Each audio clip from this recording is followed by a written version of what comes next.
It lays the predicate and the foundation for the development of a weather satellite that will permit man to determine the world's cloud layer and ultimately to control the weather, and he who controls the weather will control the world. Project Cirrus is the first official attempt to modify a hurricane. It was run by General Electric with the support of the U.S. military. The official theory was that by changing the temperature outside the eye wall of a hurricane, which they did by seeding the clouds with various compounds such as silver iodide, a decrease in strong winds will result. On October 13, 1947, Project Cirrus targeted a hurricane heading out to sea. Approximately 180 pounds of dry ice was dropped into the clouds.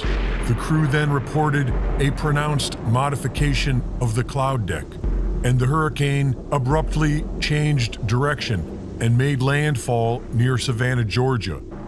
The public blamed the government. Irving Langmuir, who pioneered General Electric's atmospheric research department and admitted that the project was about learning how to weaponize the weather, also claimed the reversal of the hurricane had been caused by Project Cirrus. But the government denied it for 12 years. After a short delay, the project officially continued, and in 1965, Project Storm Fury had targeted Hurricane Betsy for seeding. On that day, the storm immediately changed direction and made landfall in southern Florida.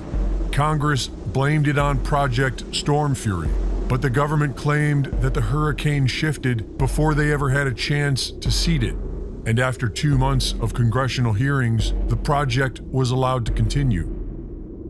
During the Vietnam War, weather modification was weaponized in Operation Popeye, and as a result, starting in October of 1978, an international treaty now prohibits the military use of weather modification. In 1997, U.S. Defense Secretary William Cohen said that we have enemies capable of altering the climate and setting off earthquakes and volcanoes remotely through the use of electromagnetic waves. And so controlling the weather seems to be a very real thing. And while the media lies to you, the government has placed gag orders on employees of the National Weather Service, who have sought legal counsel to reverse these illegal gag orders. And they no longer need to seed the clouds. Chemtrails, or as John Brennan of the CIA calls it, stratospheric aerosol injection, allows these black government projects the ability to put whatever they want into the skies. And HAARP has the ability to change the temperature within the ionosphere.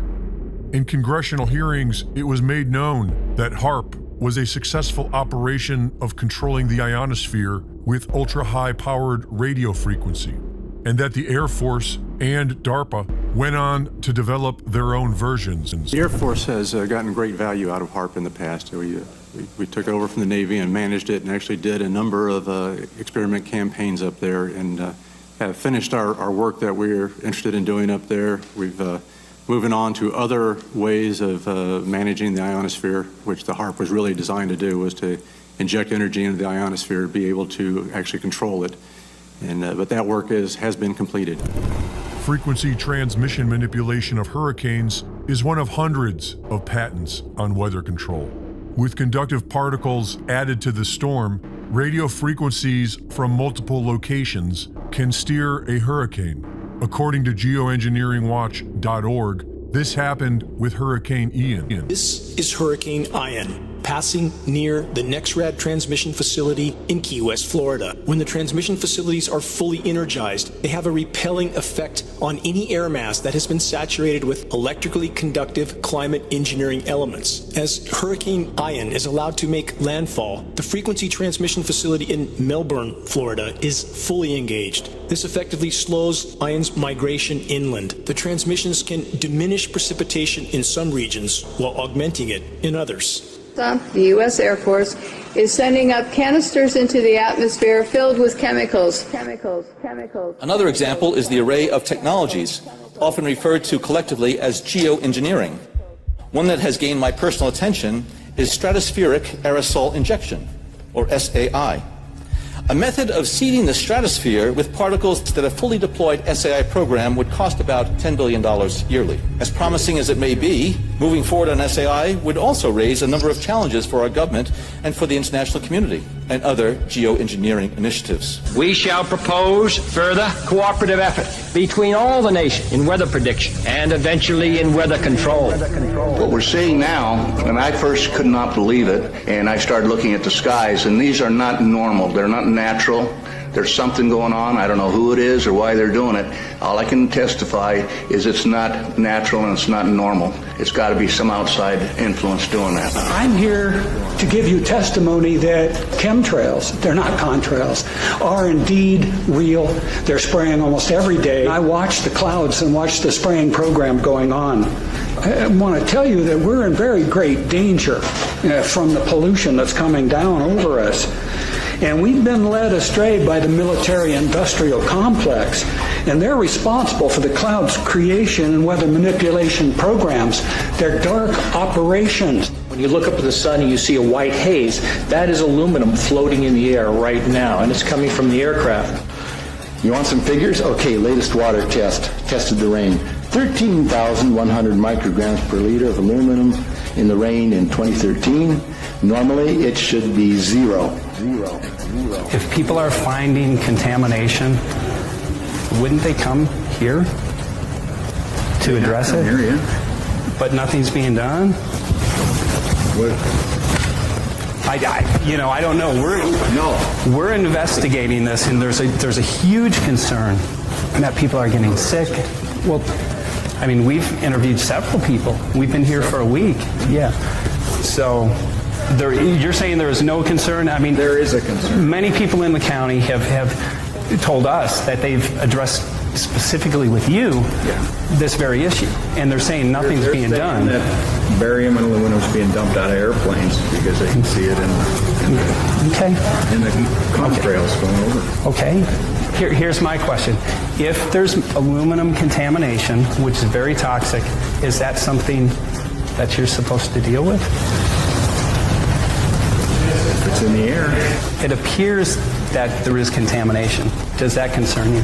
I mean, personally, it doesn't appear to me that there's contamination. Does it concern you? Here with Kristen Megan, who's actually a U.S. military whistleblower. She has an amazing, fascinating story that we will share with you here today. Now, Kristen, can you tell us what branch of the military you were in and what you uncovered? Sure. I was in the Air Force on active duty for 9 years, and I worked in bioenvironmental engineering. One part of that process was to approve chemicals, hazardous materials. You know, what are you using? Why do you need it? Where's it being used? And tracking that disposal. After it being brought to my attention about chemtrails or geoengineering, I used to think it was crazy. It actually was disrespectful to my line of work, because here we are trying to prevent environmental aspects and impacts and not have anybody get sick from our operations. But in an attempt to debunk, it changed my life. I started noticing things. I started noticing large quantities on the system where I would approve chemicals that did not have a manufacturer name, wasn't tied to a building. When I started asking questions, I slowly became demonized. A couple years passed after that when I asked again and people realized I was kind of being more vocal about it on social media. I was starting to be thrown into a mental institution and have my daughter taken away. Wow. That changed my life. I no longer view the military the same way, and I feel like after 9 years of trying to uphold an oath, I'm able to do that now.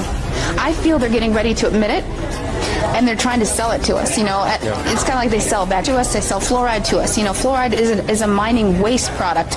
Well, how can we make that good? You know, put it in your water. So I think that they're trying to now kind of admit it and act like they're going to start doing it, and they've already been doing it. Okay, she's got the snow lit. Let's see what it does. It's not dripping at all. Okay. So I've seen these things on YouTube about the snow not melting and just turning black when you put fire to it. So I'm going to go outside here, get some snow.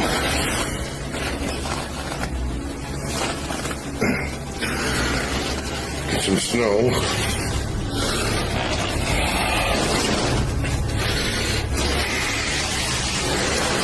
snow I just picked up outside. I'm just packing it in. Here's the snow I just picked up. You guys saw me pick it up outside off my porch. Check this out.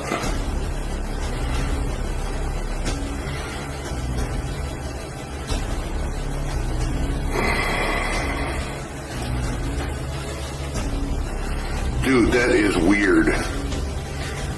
It doesn't melt. There's no drops of water. That is weird. That is weird, man. Look, it just like turns black.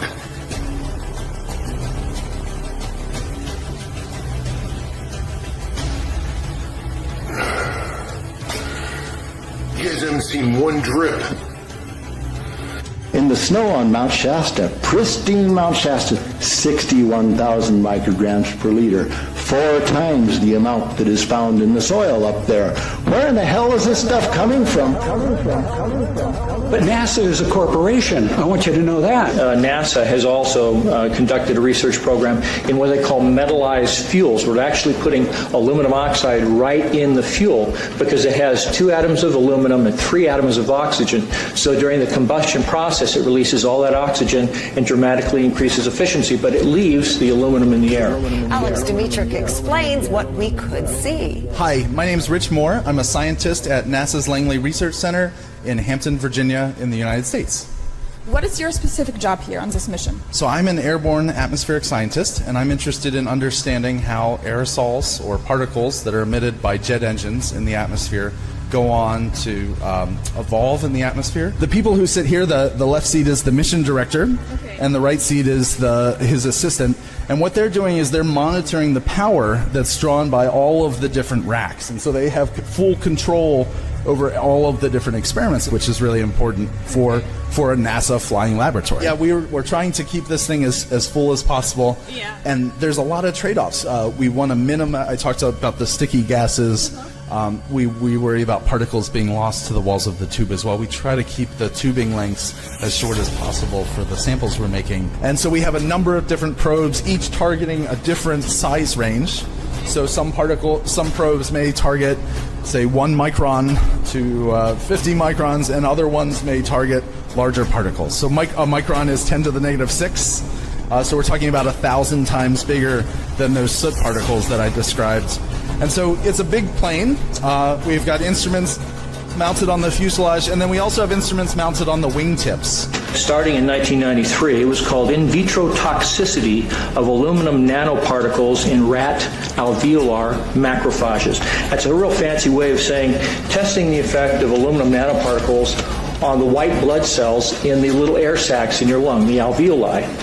And what they found in this 8-year study was that these particles, when you're exposed to them long enough, it suppresses the ability of your white blood cells to defend you from airborne infections coming into your lungs. So it suppresses your immune system.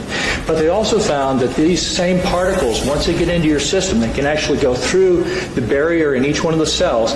They get inside the cells, and these particles can actually suppress the ability of mitochondria, which are in the cells that help to gobble up toxins and things that would be harmful to the nucleus and the reproduction process of the cells in your body. These processes are suppressed, and so essentially by breathing this material in, your immune system is dramatically suppressed. They said, we're going to control the weather by the year 2025. I asked them, what are they doing spraying these chemicals on the public? I said, there's violation of United States Code 50 USC 1520, which prohibits the American government from experimenting on the U.S. citizens with chemical agents. I said that law also requires who's ever experimenting, when the federal government does it, that they have to report to Congress within 30 days. They wrote back, they said they don't know what I'm talking about. We have enough evidence that there's this spraying going all over the place.